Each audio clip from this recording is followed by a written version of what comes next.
maybe try that next time. Can everyone see my screen?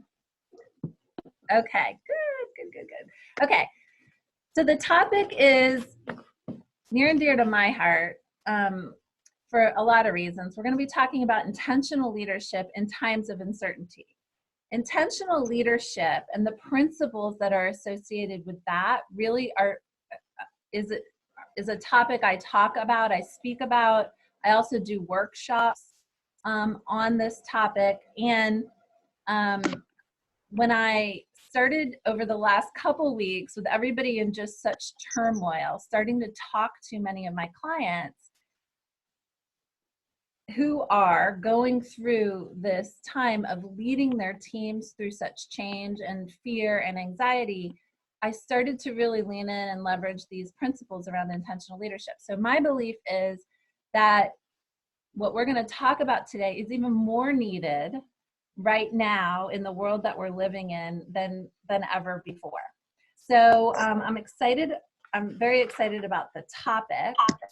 We're going to get into really what inspirational, connected, present, and mindful leadership looks like, why it's so important that we leverage these behaviors, these approaches to lead successful and effective teams, especially in today's world. That's not just complex and fast moving, but also right now is very uncertain.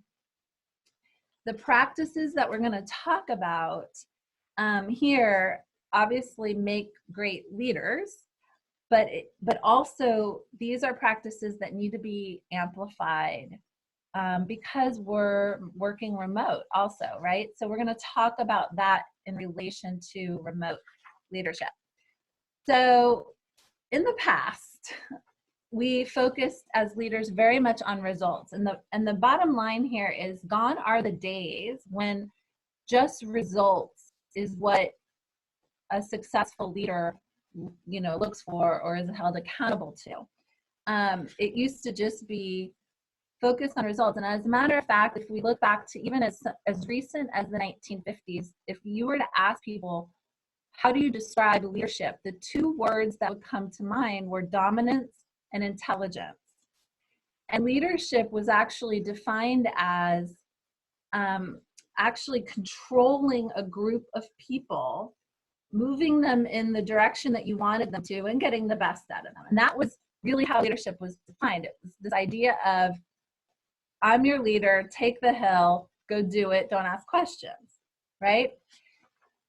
Today, it's results, because that's table stakes. Any leader needs to be driving results, but it's results plus. It's plus employee engagement, it's plus retention, it's plus succession, it's plus customer satisfaction, plus. That is what defines a successful leader today. So it's becoming harder and harder for us as leaders to achieve success, not just results of the business, but through our people. And so how do you do that? Well, you have to focus extra attention on the soft skills. You have to focus extra attention on motivating people because all of those other things like retention and customer satisfaction are so important when we look at results today.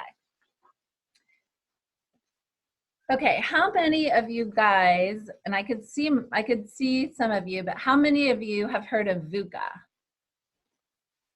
We're living in a VUCA world. Okay, so some of you have. This term, VUCA, was coined in the late 80s, early 90s, and it was a military term. And the military started to use VUCA to describe the environment in which they were leading troops and leading teams. And it stands for volatile, uncertainty, complexity, and ambiguity. Well, it quickly caught on, and that term, that description of we're living in a VUCA world, we're leading through a VUCA world, transitioned very quickly to the civilian world. And companies started using it because the reality is, it wasn't just the military faced with such volatility and uncertainty and complexity and ambiguity. It was everybody else. Think about what we're talking about: volatility in the price fluctuations associated with consumer goods or supply chain. We're talking about uncertainty as it relates to competition in the marketplace. Complexity because we're now global and we're dealing with multiple time zones, multiple, cultures, and ambiguity because technology is starting to introduce things that are totally, new and turning our worlds around. So VUCA is something that's stuck in all industries, and it's something that still today describes the world we're living in. Our world today is still VUCA, but guess what, guys? We're also adding on to it even more uncertainty as it relates to the state of the world that we're living in right now. Now, COVID-19 and the health crisis that we're going through is going to be forever known as another time split. And if you may have heard this term associated with 9/11. We went through a time split in 9/11, meaning once we got through 9/11, we would look back at our history, and as companies, as leaders, as people, as humans, we would describe the world as before 9/11 and after 9/11. Before 9/11, we didn't have the regulations around travel that we had. After 9/11, we have to go through significant screening when we travel, those kinds of things. We are going through another time split. And when we get through this health crisis, we're going to sit there and we're going to go, wow, that was before coronavirus, and this is after coronavirus. So the uncertainty, the VUCA world that we've been living in will continue. And the point here is that it continues to be harder and harder for leaders to lead through this kind of change. And when I talk about change, let's talk about speed of change, because holy heck, what has happened in the last 3 weeks, really, when we think about us as Americans, right? It's been going on a little longer, in other countries, obviously, but regardless, and relatively speaking, in a matter of weeks, our world has been turned upside down. And speed of change, up until coronavirus, we were still talking about speed of change because of all the technology and all the innovation that's been coming at us. There's a statistic that I share that talks about the fact that sitting here today in 2020, 85% of the jobs that will exist in 10 years, by 2030, don't exist today. So if you have children going into college, or you have kids that are in college or just coming out of college or in high school, even at this point, you're not going to be able to prepare them for the majority of the jobs that exist in 10 years because of AI and all kinds of technology and innovation and things that are coming. Well, the point here is it's going to change even more, right? Like what we even thought or predicted for 2030 is totally off the table, because in just the last few weeks, there's been so much change because of, this time split and this event that's happening. I bring this up for a couple of reasons. Because one, huge opportunity. I mean, it's scary and it's uncertain. And right now we're feeling a lot of anxiety. But there's so much opportunity for companies to continue to transform and go through significant change in the next 10 years. There are some industries like healthcare, as an example, commercial real estate, data and analytics, that are going to change even faster.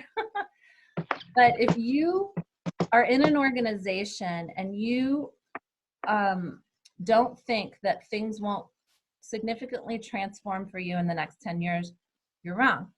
What that means is that there's a ton of opportunity. What it also means for us as leaders is that the soft skills, the competencies, the hows, the things that we teach and we model for our employees become even more important, because we can't train them on technical stuff today for the future because we don't know what's coming. But what we can train them on or teach them or model for them are things like adaptability, mindset, collaboration, communication, the things that we as leaders need to model that become most important to help bring them through these continued changing times. The bottom line here is that I'm getting at is passive leadership doesn't cut it, right? As leaders, we can't just kind of sit on our laurels and say, okay, well, things are going to just change. No, we've got to be in there. We've got to be intentional, and moving on the continuum from being a passive leader to an intentional leader is how we're going to engage the hearts and minds of our people. It's how we're going to continue to keep them motivated and drive for the future successfully for them and the business. So the point here, how you lead. So being intentional, sharing your care and concern for your people, having a heart is a differentiator for you as a leader and for your organization.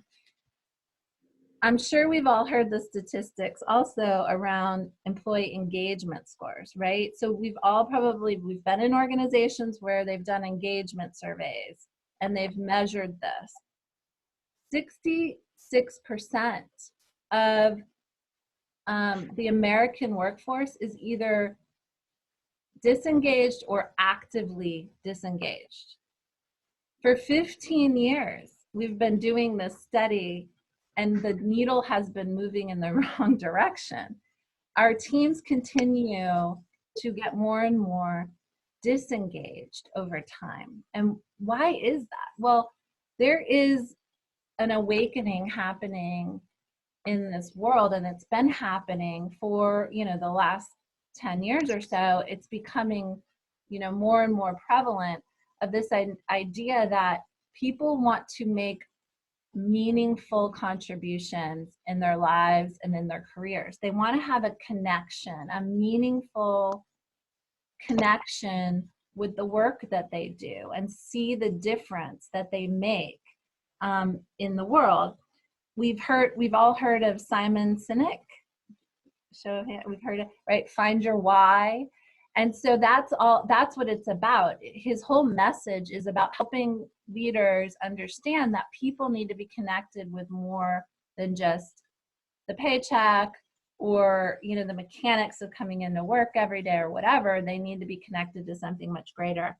And the companies that figure this out, the companies that are able to move the needle on the engagement score and sit with a pretty healthy engagement score are 17 to 20% more profitable, higher sales, more productive. I mean, study after study after study. So how do you get there? Well, it's not going to just happen overnight. You can't just show up as a leader and flip a switch. It takes intention, it takes time, it takes nurturing, it takes connection, right? To build that kind of environment and culture where you're engaging the hearts and minds of your people. The business results are there if you take the time to do it. And oh, by the way, from a leadership perspective, it's so much more rewarding. Like when you're getting joy and opportunity, helping others find that connection. Leaders with heart, or intentional leaders, follow a formula for success that looks like this. And this is a formula that I put together. I built a leadership development model around it. We're going to talk about what that looks like It's again something, you know, that I share in workshops. But this is how I see the world, right? And we're going to break this down. The formula for success: 1, having leadership presence. We'll talk about what that looks like. It goes beyond the things that you think about when you think about a leader having presence. A leader having presence who can stand in front of a room and have a conversation or have a presentation. A leader who can make a tough decision. Yes, those things are important. Leadership presence goes well beyond that. Plus, being mindfully present. We'll talk about what that looks like. And then plus, showing care and concern for your people, showing heart, putting some emotion into it is what defines a successful leader today. And again, these things need to be amplified when we're in an environment where we're leading through uncertainty and leading through significant change. And oh, by the way, when we're working remotely. And we're going to talk about how, you know, how to do these things remotely. The model looks like this, and we'll break it down. Having presence. I've developed it's a 4-quadrant model, and we'll walk through this. And some of you guys have seen it if you've seen my book or some of my materials. Having presence is around how you show up. And as a leader, it's not, like I said, not just about presenting, you know, to a room full of people or making a tough decision or commanding, you know, your presence when you walk into a room. When I talk about having leadership presence, what I'm talking about is having a sense of responsibility for your team and for your company. Committing to your employees that you've got their back. Owning the culture of the organization. Role modeling the behavior that you want to see in others. And so leadership presence is about showing up with intention. And the best leaders who do this are able to build credibility and gain the respect of the organization and their people, right? What does it look like? Well, there's 2 ways that you can show up having leadership presence. Acting for others. So you've accepted the responsibility of being a leader. It's a privilege. It's not a right that I've earned. It's a privilege. You project a sense of accountability. You're focused on collective wins. You're valuing diversity of thought. And most importantly, you are showing up with a mindset of people first, company second, self third. The other part of having leadership presence is modeling behaviors for others, modeling for others what you expect of them. And again, this helps to build credibility and respect. So are you relatable and authentic to others? You know, can people relate to you? That's an art sometimes, right? But think about that. Meaningful, personalized messages. This is very important right now, this state of the world we're in right now, because you're leading remote teams. You're responsible for communicating something right now to your teams, right? Maybe your company is going through some tough times because of all the change, or maybe your company is super busy because they've pivoted and now they're helping healthcare and their, you know, supply chain activities have like gone through the roof. Whatever is going on in your world, you are now responsible for communicating that in a way that is meaningful and personalized to your teams, because they're sitting at home, not connected to much, and you're their lifeline to what's going on in this crazy, uncertain world. So meaningful, personalized messages are very important. Maintaining your congruence with your values and the values of the organization is a way that you model for others. And then being vulnerable and open to learning. Right now, we're all learning, right? So these are behaviors, and this to me is what it looks like when you have a leadership presence. Now, sometimes for leadership presence, it's just as important to know what good looks like as what not so good looks like. And I'm sure we have all seen people who show up and have a leadership presence for all the wrong reasons, right? And I have a client who actually shared a story recently that models maybe what this shouldn't look like. And their boss, so they shared with me recently, like, my boss is not good with change. I know that. My boss is not good with technology. You know, add to it, they're not good with technology. Now, when I'm in the office and we're all together, I know that about my boss, but it's okay because I have exposure to other people, and I can get my energy and my information from, other people around me. But right now, sitting at home being disconnected, my boss is not good with video, as an example. And they're not very open to making any kind of changes or adjusting in any way how we're going to connect and how we're going to do regular updates for the week. And oh, by the way, I'm in a situation where I've got kids at home and I'm trying to help with school all the while I'm, trying to stay on point with my job.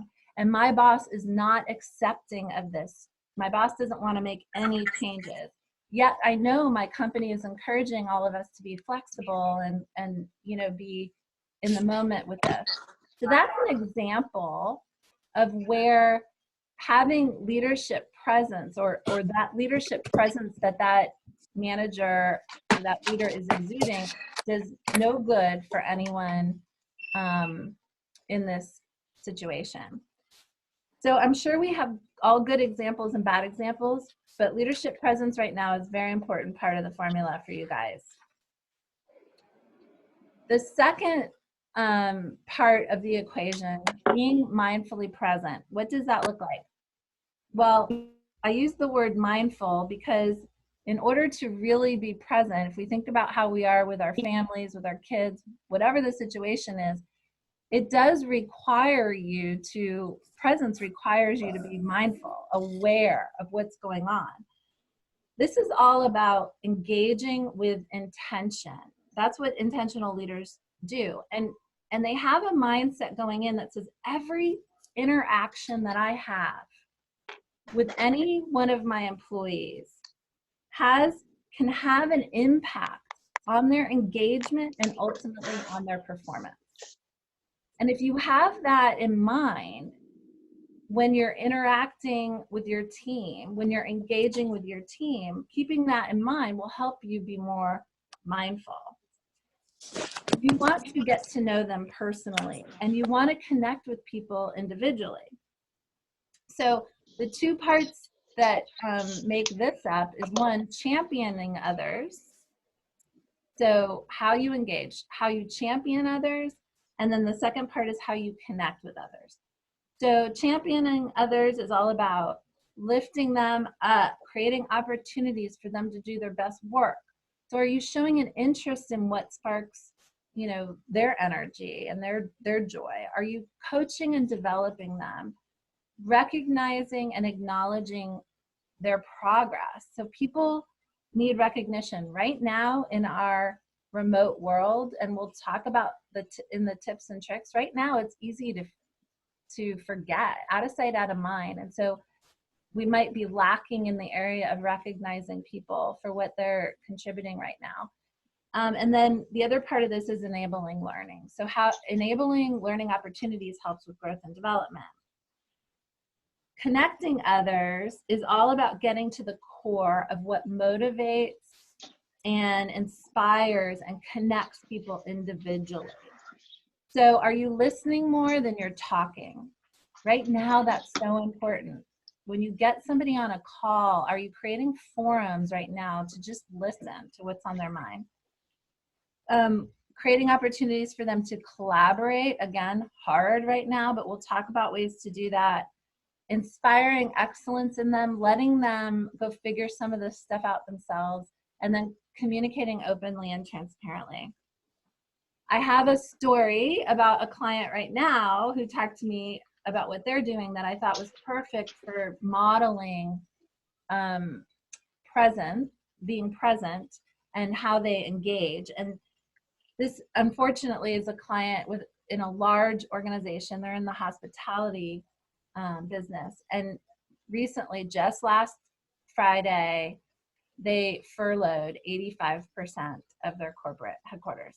Thousands and thousands and thousands of people were furloughed for at least 90 days. And this leader, out of his immediate leadership team, so he's one of 10 leaders on a senior level exec team. Out of 10 leaders on this senior team, he was one that was kept on. The rest were furloughed, and then all of their teams under them, 85% were furloughed. So here he sits with probably a little bit of this survivor's guilt, you know, in addition to everything else going on. And his main concern was, how the heck do I stay connected to these poor people? Because in 90 days, if things start to turn around, we want them back. We need to keep them warm. I need to keep them engaged and connected and collaborating. And also knowing the landscape of the world, all they're going to do on Monday morning when they wake up is they're going to wake up in their home, maybe by themselves, not even able to connect with anybody else, right? So he took the time to create a group text with all his team. So he had, you know, a pretty large team that he had to furlough himself. And then he created a Zoom link, and he sent everybody with that information when they, you know, were furloughed. And he said, all right, every week I'm jumping on that Zoom at this time, you know, same day, same time every week, and I'm going to be available for you to just jump on and ask me questions, and we're going to stay connected, and I'm going to provide you resources to collaborate and connect with each other, and I'm going to give you the most open and transparent communication I possibly can about what's going on, so that you are ready, that you're committed, that you still feel good about our organization when it's time for you to return. So that's an example about being present. Now, think about the situation he was in. He could have been like, holy hell, every one of my peers is gone. I'm suffering. I'm going to be left holding the bag. I've got so much more work to do. But no, he was worried about being present and engaging in the right way, intentionally with his people. So that's an example in this day and age of and right now with what we're living in, that could really work. And then the last part of the formula, and this is the model and its totality, and we're going through it quick, but it's how you lead it, ultimately showing heart, showing care, concern for your people. And here's what I've learned. And again, more senior level leaders have a hard time with this. Those that are maybe further along in their career have a little harder time with this. This whole idea that showing emotion, showing care, showing concern makes you weak. And I hear this a lot. Like, I can't do that. I have to separate personal and professional. I'm not going to ask too many questions. I'm not going to show any emotion. But guess what? Showing a little heart, demonstrating a little bit of interest in getting to know your people and what touches them authentically impacts your engagement, and it impacts their motivation and ultimately their performance, right? And we go back to what defines a successful leader. It's not just results, it's all those other things. So think about, you know, again, we went through it quickly, but think about that in terms of, okay, what have I seen in my leadership in the past that I've admired most? And did some of those characteristics show up in this model? And how am I portraying those things? Maybe, and hopefully this created a little awareness for you too, for yourself, like, oh my God, I never would have thought of that as a characteristic around intentional leadership. I'm going to start doing that. Okay. Okay, the next little exercise, and this is kind of, again, food for thought. There's much more extensive work around this in the workshops, but the point here is there are countless opportunities every day to put intentional leadership into practice. And one thing I thought we could do, and just take a few of them, and if you're on video and you could show a hand. So one, show, one finger, two fingers, three, all the way up to five on this continuum of one being I'm more passive in my leadership, five being I'm rocking the intentional leadership around that. So show of hands as we go through this. The first one, it's a right. I've earned it. I got the title. Leadership is a right. To the other continuum, it's a privilege. Where would you say you are? Quick show of hands, 1 through 5.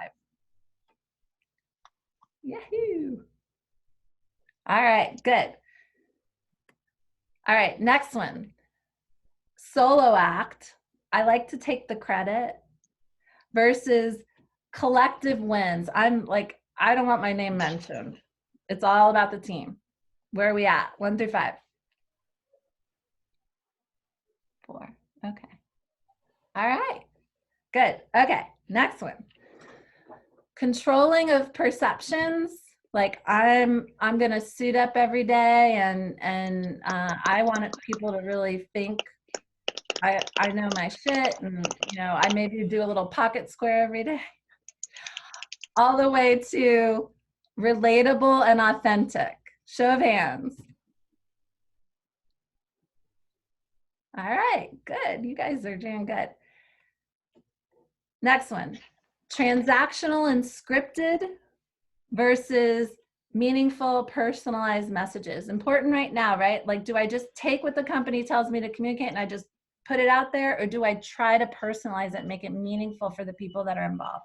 1 through 5.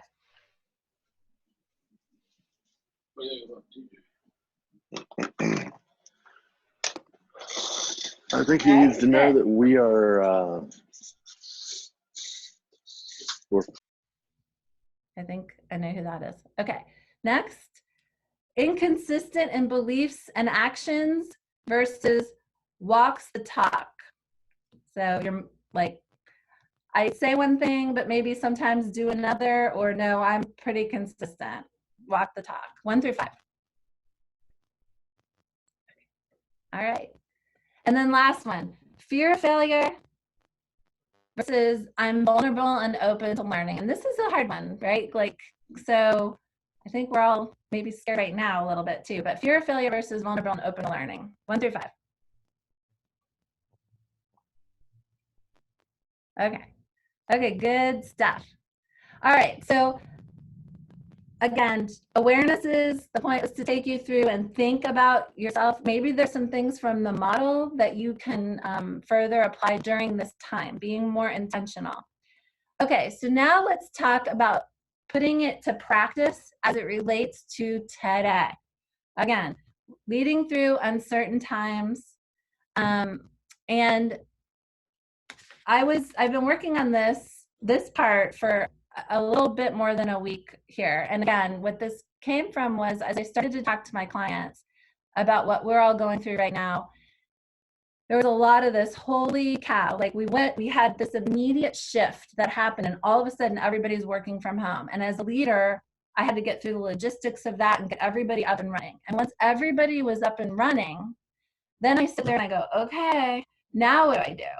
What's the cadence in which I connect with my teams? How do I make sure that I'm still able to get them through this change curve in a time when we're still in very uncertain times, but I'm not there physically?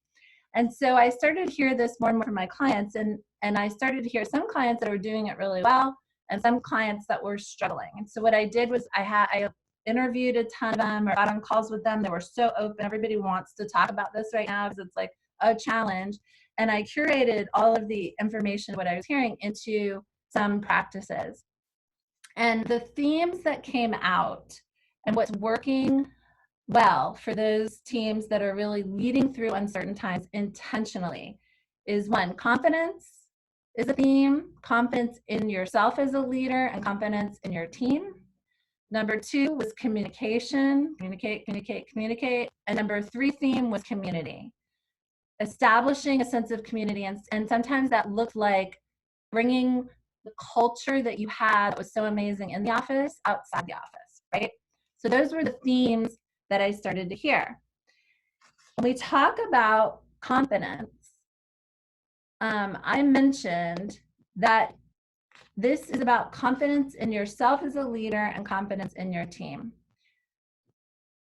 Confidence is an interesting thing that a lot of us leaders deal with, right? We talked about the speed of change. We talked about all the uncertainty. We're constantly being thrown into new situations, and it's very easy for us to second guess how we're doing as a leader. Now is the time to not be second guessing yourselves, guys. Like, now is the time to ground yourself in what your strengths are and lean into that. Now's the time that your teams need to see this confidence in you. More importantly, you need to have confidence in your teams. So what I start hearing from clients, and maybe you guys are in the same position. Oh my gosh, how do I manage the productivity? I have no control over what they're doing every day. Oh my gosh, what am I going to do? How do I make sure that everything's getting done? Now's not the time to worry about any of that. There's a reality to all of this. Productivity will decrease 10 to 20%. It's a fact. We have got to kind of get over that hump and get to kind of a new working reality. Right now is the time to be trusting your team. Trust them now more than ever. The other thing that came out in confidence was managing, I don't want to skip around, being flexible with arrangements. Not everybody is in the same situation as you or you them. Some people have kids at home, dogs at home, husbands at home. Everybody's working, wives, everybody's working together now in the same environment. Your teams might be struggling getting their grounding around that. It might not be good for them to just clock in, the typical 9 to 5, and they need a little bit more flexibility. So be flexible with arrangements and allow them to work off hours. That's something consistently that I heard that's working. Engage in career development discussions. This might seem a little crazy right now, right? Like, hey, are you sure now's the time to engage in career development discussions? We got a lot of crap going on and people are like at their max. But right now is the time to ask employees how they want to grow and how they want to contribute. It's a way to keep them engaged with the business. But also, this helps you as a leader vet the skills and vet some of the things that they're interested in that may help the company right now during this time. And then the other thing I heard around confidence was managing to outcomes, not activity. And again, we're going to be very quick I want to manage productivity of my team. I want to control because nothing else in my life right now is in control. Now is not the time to do that. Take a step back and manage the outcomes. So those were some of the things under confidence. Communication, things people were doing really well. Over communicating. So in absence of information, what happens? People fill in the blanks, and it's usually with really negative stuff because that's where minds are going right now. So taking time to over communicate, there cannot be enough information and information sharing. So over communicate using all of your avenues. Teams that are setting up Slack channels, it's working. Teams that are using video, it's working. Teams that are using group text is working. And I think a lot of people like text. It's easy to get hold of people. So that's all working. Those are things that are working for people. So food for thought if you haven't done some of that. The other thing is summarizing key information in email. I heard this consistently with a lot of my clients. There's a ton of information coming at everybody right now. Whose email is flooded right now with COVID-19 stuff? No? I know mine is. I am getting a ton of email, and as are a lot of people, right? They're just getting stuff flowing in, and it might be COVID-19. It might just be things going on with the business, whatever. There's a lot of email. There's a lot of information coming at people. So even if it's not emails coming and flooding their inboxes, maybe they're sitting in front of the TV more than they have been, and that's like clouding their brain. So people are retaining as much information as they need to. If you have an important meeting or call and your team and you need your team to do something, take a few minutes and summarize the key points and send it back out to them. And that seems to be working, and that has been an ask of a lot of the people I've talked to.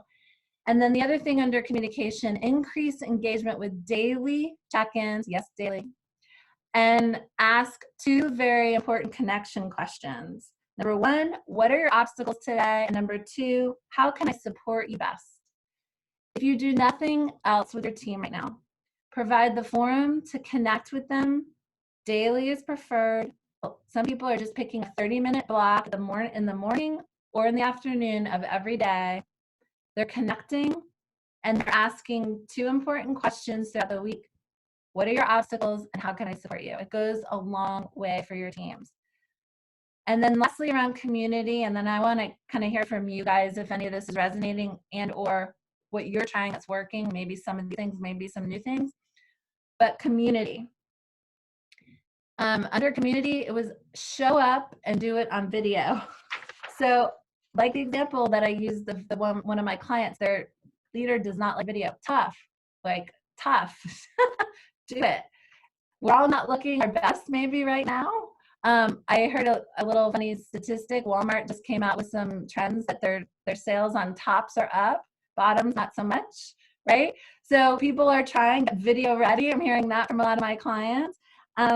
But show up when you say you're going to be there for them, be there, and then do it on video. Remain positive and encouraging. And here's the thing, if you don't have the answer or you can't help them right then because you're just overloaded, connect them with someone who can.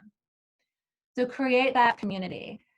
Have fun with virtual socialization. I'm hearing all kinds of things about coffee hours, happy hours.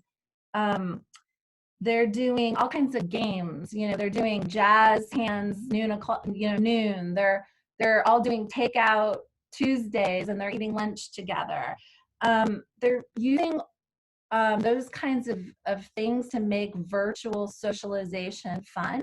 And people are learning things that are more personal about their team members in a fun way. And what I would say about this too is be aware of who are introverts and who are extroverts on your team. Your extroverts need more of this. Your introverts maybe not as much. But whether they're introverts or extroverts, everyone's going to get the benefit of collaboration and connection. So push yourself to do those kinds of things. Recognition. Don't forget recognition. Out of sight, out of mind. I mentioned that. There are times when people, leaders are admitting, I'm forgetting that to say thank you or praise somebody for something that they're doing. So there's things like MS Teams has a praise function that you can use in the technology. You can pre-schedule e-cards. So that's another way to kind of recognize. So things like that, but don't forget to recognize. The other thing I would say is people are working probably harder in some cases than they have been, or longer hours at least. They might be more distracted, more interruptions, but they're sitting down at their desk a lot longer than they would have been had they had their commute into the office. Take some time to recognize where people are taking breaks and where they're giving themselves start and stop times in a given day, because you want to model that right now. This time that we're in can lead to burnout, and that's an unnecessary consequence that we don't need to be dealing with, right? And then lastly, showing vulnerability. We're in it together. Where can you share personal stories with your team of where you're struggling too? That goes a long way. Okay. So who wants to share? Is anybody using any of these methods? And does anybody have anything that that's working that isn't up here that we didn't talk about?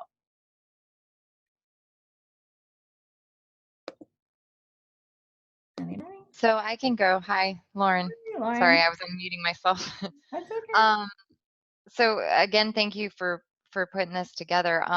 So I have used quite a bit of what you've referenced. It's been interesting and challenging for sure. But the check-ins are big. So I know my team recently, and even some other teams that I suggested it to at first, had said, I don't need to check in with them every day, et cetera. I don't want to micromanage. And it's not really that. It's just reminding them that you're there for support. I'm doing a better job because you can get lost behind IMing and things of that nature in email. So I'm making sure if I just need to call them for a second on anything, I try to Zoom them or through Teams, anything that I can try to have a visual conversation, which is challenging because my job is to also ensure they have productivity metrics that I can see. So trying to find new apps and things of that nature that can help that and still have visibility for you as a leader. I think the challenging part is folks that are not used to having these interactions virtually. It's been difficult for some with a lot of the notifications and the beeping going on with some of these, like, and having so many all at once, I think is where I'm now finally going, okay, guys, we need to pick one that we're going to put 90% of our efforts towards, so we don't have so many communication options, because it just can be very confusing. Yeah, that's a But good it works. The check-ins definitely, I will say, have been the biggest thing I want to be consistent with. Sometimes they're 5-10 minutes, sometimes they're 30 minutes. Right. So That's great. Thank you for sharing. welcome. Anyone else want to share just a minute? Anything? And then So this is Hansel. I agree with the check-ins. The other thing I've been doing some coffee hours with people for the virtual socialization, but with my team, we have a team chat that every day, and every day we take turns asking a question, like favorite movies from the 90s, favorite this, favorite that, where have you found toilet paper recently? We try to just like zoom in on, we have some remote people that live in, somebody in Tennessee. So he was telling us all the best places in Tennessee that he can get toilet paper, and he felt bad for us. And we try to keep some humor about it, because I think that's the other thing. They need to look at the situation and recognize this too shall pass. And so we do try to keep it humorous, but I also agree with what Lauren was saying, that some people need the check-ins a couple times a day, other people don't. So I'm also watching how, not overdoing it with some people who just are a little like, oh goodness, enough with the constant feedback. Okay, I love I was going to just say, Hansel, that we actually, I will say a success story from last week is we decided, hey team, since we're going into the weekend, is there a show you'd like to binge watch and then chat on Monday about? And that actually was fun. That's that's great. Yeah. fun. Yeah. Okay, I love that you guys are talking about fun, right? Because it's so important right now, the positivity, keeping it light, keeping it fun in this heaviness that we're sitting in. The one thing I would offer, and as we kind of wrap it up, fun is critically important. Fun isn't always sustainable, okay? And so if we think about what's going on right now, uncertainty, we don't know when this is going to end. We don't have a date. What we do know is that we're running a marathon, okay? So the one thing I would offer is, when the time's right, when you have the opportunity, try to move it as best you can, not just fun, but move toward gratitude. And so one thing that you can do with your teams is ask, when the time is right, ask this one question: what are some unexpected blessings that are coming to you from this? And what that does is it shifts the mindset toward gratefulness and gratitude, and it gets people in a more sustainable mindset through this. So fun can be spiky chart, whereas gratitude can be more sustainable. So I just offer that up as a little piece of advice, and on that note. So, and does anyone want to share one thing they're grateful for? I'm grateful for not having to commute 30 to 45 minutes each way every day. More time. Yeah, more time at home is nice. Yeah, that's great. And Dina, thank you for sharing. And that is a very common one. Nicole, did you want to share? Yeah, that was mine as well, not having to cross the bridge every day. It's so important. I'm grateful for yoga pants. Oh, yes. Yep. All right. So, food for thought. I hope that as we're wrapping up time, so I hope that this was useful and helpful. I appreciated you guys listening in, and your contributions.